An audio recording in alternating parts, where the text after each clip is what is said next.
Hi everyone, I'm preparing to make a new batch of soap.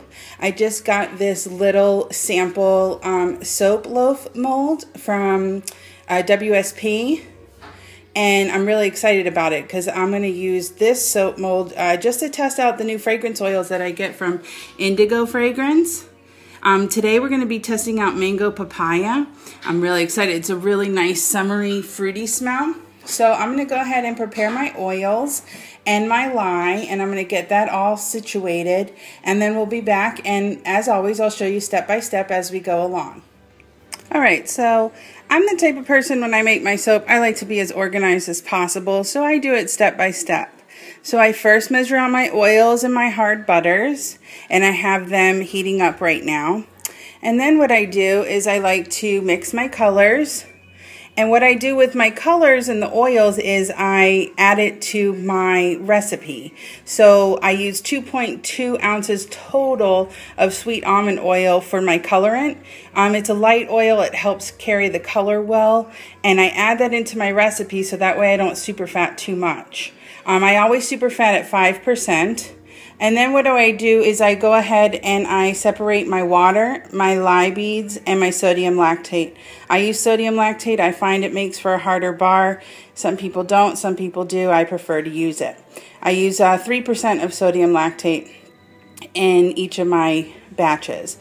And then I add a little bit of Tussa silk. So what I like to do, since I am somewhat OCD, not really, but I just like to be really organized. It makes for easier cleanup. It makes for easier soaping, especially if you're just starting out. You want to be as organized as possible. Kind of write the steps down, and then once you get better at them, you can, just go over them in your head, which I do. Again, today we're doing a small 2.5 ounce soap testing on Mango Papaya.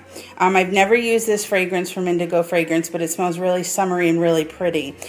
For the colors, I'm using orange mica, green mica, yellow mica, and I'm going to do a layered effect. At least I'm going to attempt to. So as always, I'm going to step outside for lye safety precautions.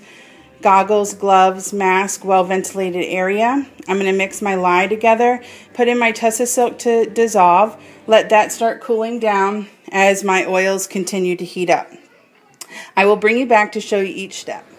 Alright, so I have my oils and butters cooling down, and I have my lye dissolved. I went outside and mixed it, and if you look on the right hand side, you could see a little bit of the Tussa silk still dissolving.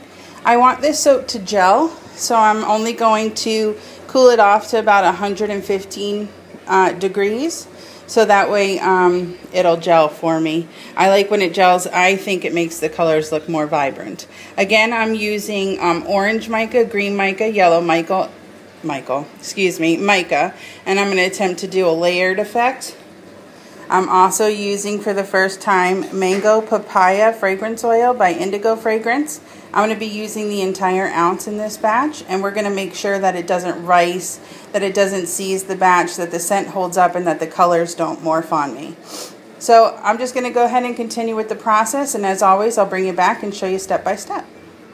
Alright, I have my oils and my lye cooled down to approximately 105, 110 degrees. I'm going to go ahead and mix it together and bring it up to trace. I'm then going to add the full ounce of Mango Papaya. We're going to make sure that it doesn't seize the batch, that it doesn't rice the batch, that the colors hold up once I add them, and that the scent holds up. So I'm going to go ahead and continue with the process, and then I'll show you what the colors look like, and I'll show you how the fragrance oil reacted to the batter, and then we'll put it in the mold. Alright, I just brought my batter up to trace, and I added the full ounce of Mango Papaya. Sorry, trying to focus there. And so far it's holding up well. It hasn't set up the soap. It's caused no ricing. I'm going to add it to my colors, so we'll see how the colors hold up. And the scent smells incredible. So I'm going to go ahead and add the coloring, add this batter to the 3 separate colors I have, and then we're going to pour it into the mold. Okay, here's everything in the mold. It smells incredible. I was going to do a layered effect, but I did a drop swirl effect, and then I put some swirls in the actual loaf itself. So excuse me, we shall see how it comes out tomorrow. I'm going to go ahead and put this aside for 24 hours. The scent held up wonderfully. It smells really good. There was no ricing. This did not set up my soap at all. And the colors are holding up beautifully. So we'll go ahead and put this aside for 24 hours. And then after it sets, we'll cut it and I'll let you see what it looks like.